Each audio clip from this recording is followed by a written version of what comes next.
All right. Welcome back, Hijinks Nation. Thanks, everybody, for joining us again today. All right. Today, we're talking about face-to-face services, different things, questions you can ask, etiquette, when do you do them, all that sort of stuff. So I think today we want to start with Joe Tafta. Well, today, me and my friend Bob Ross behind me, we're going to talk a little bit. Yeah, he's just painting away, painting them happy trees. So face to face. You ask if we can get some happy bushes too? Yeah. Okay. Hey, can we get some happy? No. Okay. He said no. He's All right. he's painting mountains or something. So, yeah. Sorry. Anyways, so face to face. Face to face is a huge thing, especially with all the Corona stuff that is still currently going on. All the fears and stuff. A big thing has been face to face, and how do we combat all of the stuff that was put in place? So I've been using is FaceTime, Zoom, different things like that. So that still gives them the opportunity to meet you, learn who you are, everything like that, a chance to build that relationship without putting yourself in danger, because building that relationship to me is still one of the most important things. And I think this day and age, this generation, this technology, getting face-to-face is getting harder and harder every day. I hear more of the old school DJs complaining about that. Like, I just can't get them face-to-face. I can't get them to meet with me. Don't force them. Build a trust, build a relationship through email, through social media, through text message, and then explain the importance of, we can really get to know each other and build a connection so I can better serve you if we sit down and have an in-person conversation, explaining the importance of it. Now, can we DJ a wedding purely off of them giving us details on a filled out sheet online? Yeah, we can do that, but it's not going to be personalized. It's not going to be extremely special. We really need to get to know each other, and you should want to get to know us as DJs as much as we want to get to know you. Well, and another thing is I've had couples like, I went live on Facebook, a little over a month ago or so. And, I had a couple I talked to said, hey, we want that at our wedding. We heard you, and they're already scheduled, but they called and said, hey, that's what we want. That's like everything you did. That's what we want. That's how we want our wedding to be. And so the fact that they took the time to reach out to me, it made me doing that all worth it, because that builds our relationship, that builds that bond, that trust, everything like that. So that's, not necessarily a face-to-face, but that's, bringing that, I guess, mouth to ear, whatever you want to call it, that communication, it's bringing that to the foreground. Yeah. And I think the other thing that kind of the whole unfortunate events with Corona and everything happened is it makes us also think about, well, what's another way that I can reach out to a customer? What's another way that I can talk to them and still give them the same level of service that sitting down with them in a Panera or wherever you guys meet somebody, things like that. We can go out and meet, but we can do it with a Zoom call or a FaceTime or do people still use Skype? Stuff like that. So, and it's kind of showing everybody that we need to look to those other things, that we can't just rely on, yep, I can go out and I can meet anybody that I need to whenever. So, well, and I think we made those videos, a couple months back, and we made those videos that it doesn't only show what we do. It doesn't only, show everything. But if you think about it on a basic level, it lets them hear our voice. It lets them actually see us. So when they show up to the wedding, they're not seeing a random person. Mm-hmm. And hearing our voice is important, because if you're listening to like an audiobook, say, or you're watching TV and there's a narrator with a voiceover, if you don't like that voice, all of a sudden you don't care about that book, or you don't care about that show. So for them to be able to hear our voice is huge. I mean, if we have a super nasally or wheezely voice, I wouldn't want that at my wedding. I mean, it's just weird. So they have to like not only you, but they have to like your voice. They have to like your personality. Hence why Bob Ross is painting behind me. That's my personality, that, you know, I'm a little off the wall. I'm a little, you know, I'm not the conventional. So people have to like that. Kyle, what are some questions that you maybe ask even before the contract goes out? What are some different questions that you might ask? The big thing that I always ask is, what do you want? What's the vibe you're looking for? Like, what do you want the overall experience to feel like? Do you want it to feel like a close-knit wedding? Do you want it to feel like a Las Vegas party? Do you want it to feel like that's what I want to know, because then I can go, that tells me a lot about your personality. Oh, we want something low key, you know, we just having a couple friends, things like that. You know, we're just having a couple little happy trees over here and stuff like that. Or no, we need that over the top. We need that crazy sunset with that epic mountain in the back. We want to be shooting for the star, you know, because then it can, yeah, it tells me, okay, well then this is how I need to talk to you, or this is how I need to talk to you. Because if you want that over the top, I can't be like, yeah, okay, you know, we can provide that. I think it's a really good idea. I think it's something we can definitely do. No, then that's when you go to, oh, that sounds amazing. Let's try this. And what have you thought about this? And you can kind of get on their level and get to their excitement if you know what it's about. So that's what I try to do. Jesse, do you do something different? That's an area that I see a lot of DJs struggle or fail at, is these in-person consultations. Okay, we sit down with them. We're there to basically sell ourselves. We're there to hopefully get a commitment on a booked wedding, but we're there to learn about them and their needs. So I think a lot of DJs, they make the mistake of going in and talking about themselves. They go in and say, me, me, me. I have these speakers. I have these lights. I do this crazy stuff, which is great. Your website, your social media should have already told them that. By the time you sit down in person with them, they should already know what services you offer, what quality you bring. Now, when you sit down with them, it's time for them to tell you about them. So the first thing I do when I go into a consultation, we sit down, I say, guys, I'm not going to talk. I want you guys to tell me all about you, what you guys do, what you guys enjoy, and most importantly, how you want your wedding to go. A while back, I heard an acronym. It was actually Tom Hanks. He was filming a movie, the Mr. Rogers movie, and he learned this acronym while studying Mr. Rogers, and the acronym is WAIT, WAIT, and it means, why am I talking?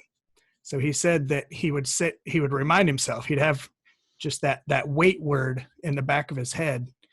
And if he caught himself talking too much, he says, why am I talking? Like, I'm here to get information, not give information.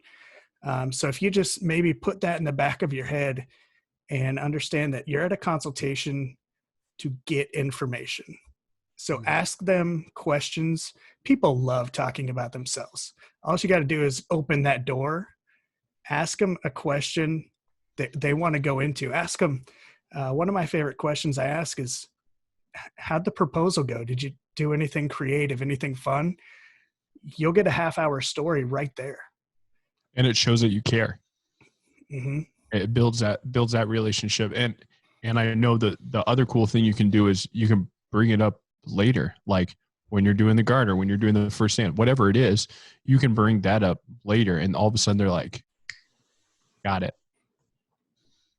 Because I've seen you do that before. I mean, I've been at weddings with you where you brought something up that you guys talked about, and the look on their face. I distinctly remember a wedding that you said in your consultation, she had mentioned that she had never been to Disney World. And so that's when I made that Disney monogram, you know what I mean, with the castle and everything like that. But that was something because you asked those questions, because you waited, different things like that. And I think that's super cool. I think that's a super cool thing to do, is bring up that stuff and re-loop it and watch it all come to life. Right. Yeah, I'm definitely still on that weight thing. That's great. Yeah. And I think that goes for any business, not just ours. Wait, like, Oh yeah, for sure. Not even a business, just person to person. right. Um, they always say, the wise man is the quiet man. Uh, if you're quiet, you're listening. If you're listening, you're absorbing information. If you're talking, you're not absorbing anything. So every aspect of your life, and I'm guilty, I talk a lot. I'm very passionate about what I do. But the more you can listen to people, the better off you're going to be. I have an experience. So I was talking to people. I meet with people a couple times. I meet with them for first consultation, usually, unless they just book me through email. In this first consultation, I asked them that question. What was the proposal like? How'd you guys get engaged? Well, I found out through that question, they're really big into microbreweries and brewing their own beer, and that's their passion together. That's their common ground. So I knew when I met them for our planning meeting, let's set up some really nice microbrewery and let's meet there. Like, I know they're going to be interested in it. They're going to be excited to go there. So it's just a little like, let's go to something you enjoy.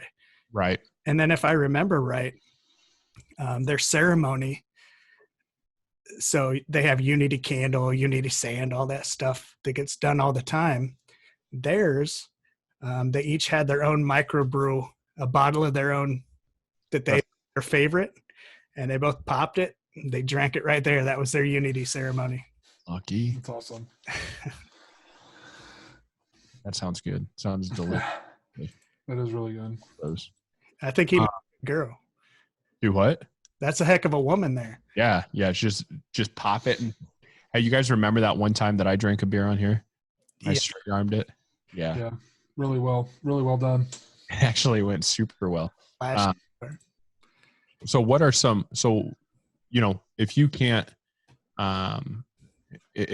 meet with them, is your conversation different over? Like, is your interaction with them different if it's based on a video conference or a video call rather than in person? Or how do you bring your personality over video? Does that make sense? Like, how do you display who you really are through video? Because you can't get as much body language. You can't get all of that. So how do you express your personality through a video call? I try to do a lot of the same things. You can ask a lot of the same questions. And as long as you're, focused on and you're engaged and you're not looking off to the, you're not, talking to your kids every 5 seconds while you're talking to them, or you're not talking to somebody else while they're doing stuff. And just as long as you're engaged, I think you can get pretty close to the same engagement, because, the quality on cell phones and stuff is so good anymore. The cameras, they can really see that you're actually engaged. They can see a good chunk of your body and stuff like that. So I try not to change too much about it, but maybe Jesse, do you change anything? So the big thing I do, I prep for a video call just like I prep for an in-person consultation. And my consultations, I'm wearing a dress shirt and a suit jacket. So that Sunday, maybe I have a video conference because maybe they live in Colorado and they're having their wedding here in Omaha. Yeah. I will put on a dress shirt and a suit jacket for a video call. Like, it's just as important. I need to be just as professional. And just like our video here, I'll set up a nice background. I'll pick up around myself. I want to be professional. I want them to know that. Actually, Joe, will you have Bob Ross if you have a video conference? Absolutely. If I find out they like Bob Ross, I will absolutely have a Bob Ross painting. Well, and let's be honest, if they don't like Bob Ross, do you really need to be doing their wedding? I don't know. Also a valid point. So, Jess, this is a random question. But you said you wear a suit jacket and a dress shirt. What do you wear? Like dress pants, or do you wear shorts, or how's that whole thing go? No comment. Okay, that's what I figured. But I had to bring it up. But one thing that I'm going to need your comment on is rapid fire. All right, guys. That sound means it's time for rapid fire. The segment that we do every once in a while where I'm going to shoot random questions to Joe. They have to answer them just right off the top of their head. They can't think about it. First answer pops in their head. They have to answer it. No explanation. Just give us what you got. So first question's going to go to Kyle because I actually already know Joe's answer. Burger King. No. Kyle, who was your first celebrity crush? Too long. Really, Jennifer Aniston. Good one. Valid. Yeah. All right. So Joe's was going to be Taylor Swift, so I wasn't even. No. First and only. Joe. Ready. Dawn or dusk? Dawn. All right, because dusk is in the morning, and Joe doesn't like the mornings. Also true. Kyle. I'm pretty sure that's backwards. Isn't it dawn in the morning? Yes. From dusk to dusk is in the evening. Okay, so you want the morning? Heck yeah. Oh, gee. Best part of waking up is Folgers in your cup. Think we can get sponsored? I said that. You could not possibly be more wrong. Monster in your cup. All right, go Kyle. Kyle, if you could I need a question first. If you could travel back in time, what period would you go to? I would go to the 20s. I really like people walking around in like dandy suits and stuff like that. I don't know. It seems kind of awesome. It was a classy time. It was. Everybody walking down the street and Joe's calling the alarm for explanation. You can't. Can't do that. Joe, do you snore? Yes. Kyle, place you most want to travel? Australia. Valid. All right. I would say Vegas, but whatever. I heard Australia's a little warm lately. It is. It's a little warm for us bigger guys, but my sister, sorry, I won't explain, but Australia. All right, Joe. God dang it. Favorite junk food? Pizza rolls. Oh, I thought you were going to say Burger King. I thought about it. Pizza rolls. All right. Kyle, favorite childhood TV show? Transformers, hands down. Transformers. All right. I didn't even know there was a Transformers show. You're too young. Okay, sorry. Yeah. Joe, favorite season? Fall. All right. That's the right answer. Wedding season. That's my favorite season. Yeah, I mean. I didn't know that was a. Okay. Spice pumpkin latte, but whatever.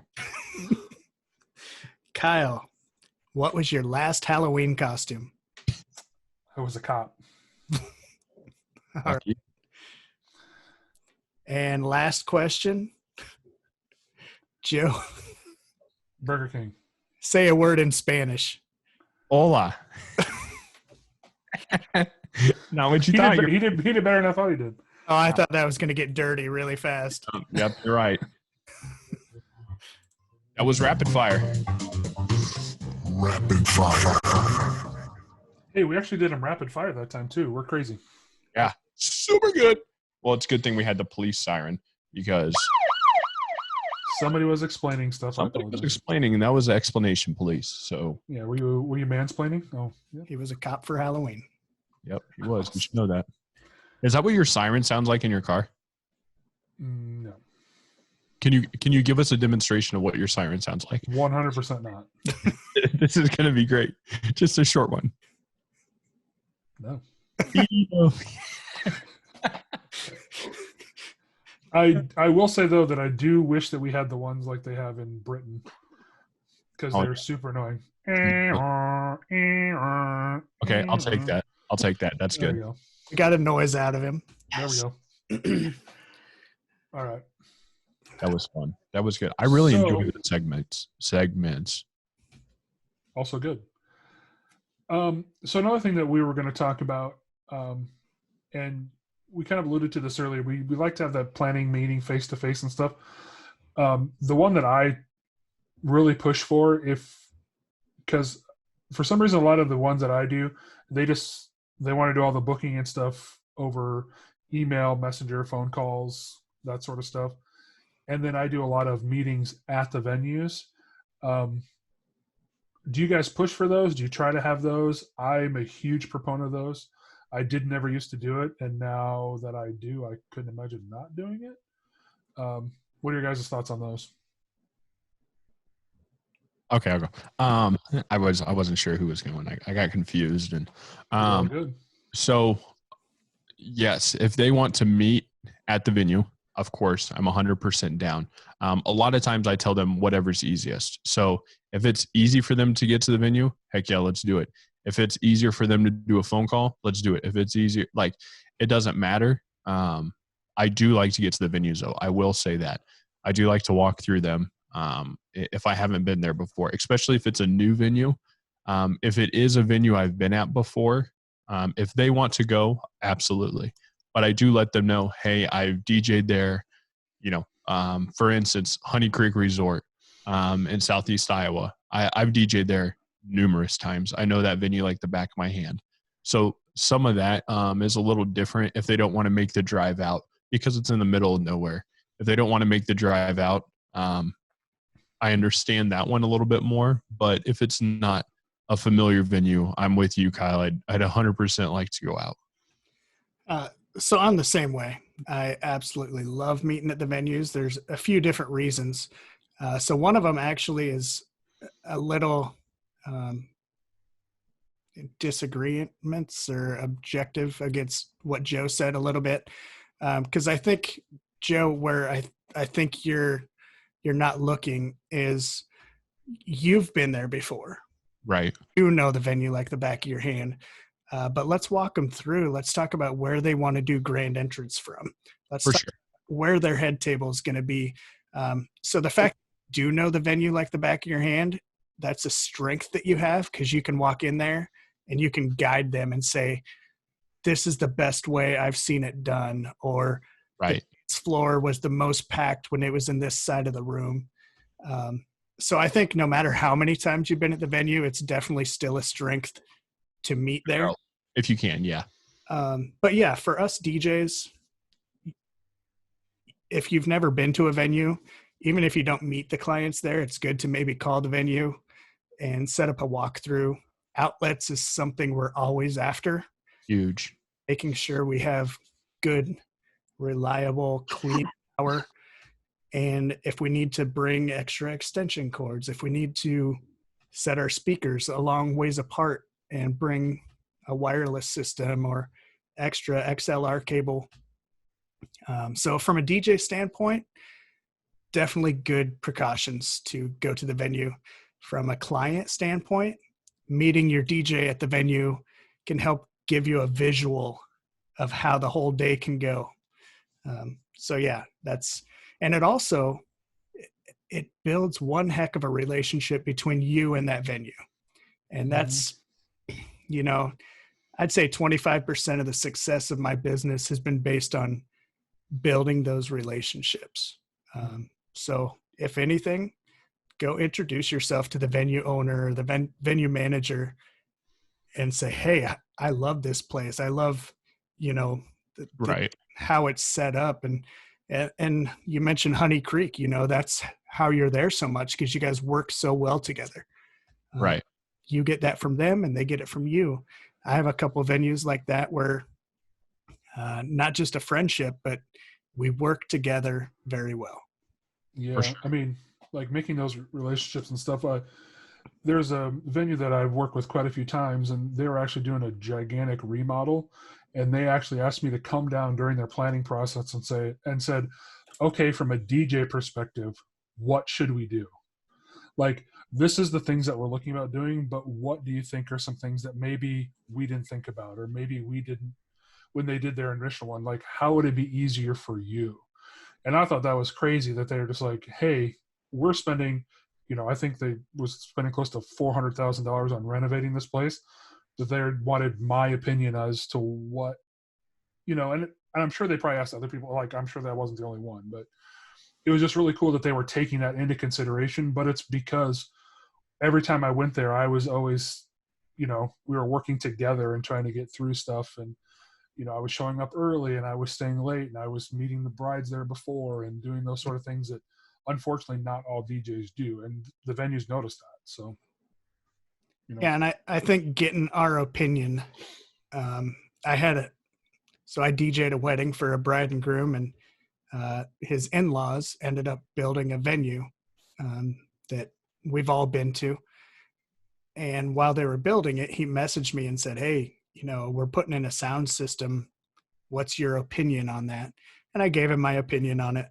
But I think when we build those good relationships and we get respected as professionals, and they know we know what we're talking about, or we'll give them an honest opinion. Mm-hmm. I have been to venues where I've plugged into their sound system, but I checked the sound system out ahead of time. I had my full setup in my vehicle ready to go. Right. So there are very few situations, but I'm not 100% opposed to plugging into a venue, but still go prepared to set up all your own stuff. Oh yeah. And this one, they weren't putting in a sound system or anything. They were just saying like outlet placement and all these sort of things, like, hey, we're thinking about doing this. Does that work? It really had hardly anything to do with the actual sound, Mm-hmm. but just like, I was like, well, however many outlets you think you should put in, put 3 times that many, put in a bigger breaker box, make every outlet its own breaker, number them, like all those little things, just because then I know with my setup, I'm not going to pop because the kitchen's running 4 roasters, and stuff like that. So, just those little things that you can kind of talk through and help out and stuff. So, yeah. Yeah. Sorry, that we kind of got off a tangent there a little bit, but no, it's perfectly good. Joe actually joined me at an event here a couple weeks ago that it was an old country club. I don't think they ever planned on really having a DJ or party atmosphere in there. It was a country club. And I started doing more and more events at this place. And at one point, because I was running an extension cord down this wall about 30 feet, it crossed a doorway, which it was just an emergency exit. So it wasn't like a main doorway, but it was still a doorway nonetheless, down to a wall.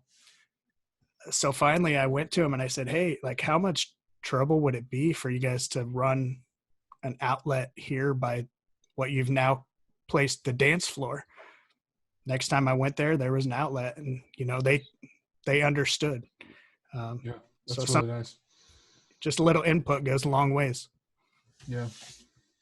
So meeting at the venue, great idea. Yes, very good idea. Kind of a tangent, but yep. I think we covered a lot of stuff, and Mr. Ross is almost done painting this picture. So, looks like a butte. Yeah, it's a butte. Look at that mountain. Al, can we get a siren one more time? Oh yeah. Which country? The Europe one. UK. Oh, I forgot how to do that one. No, you didn't. Just one time. I think it was more of a kind of a thing. Right. It was like that. So that's the alarm. That's our time. Until next time, deuces, everybody.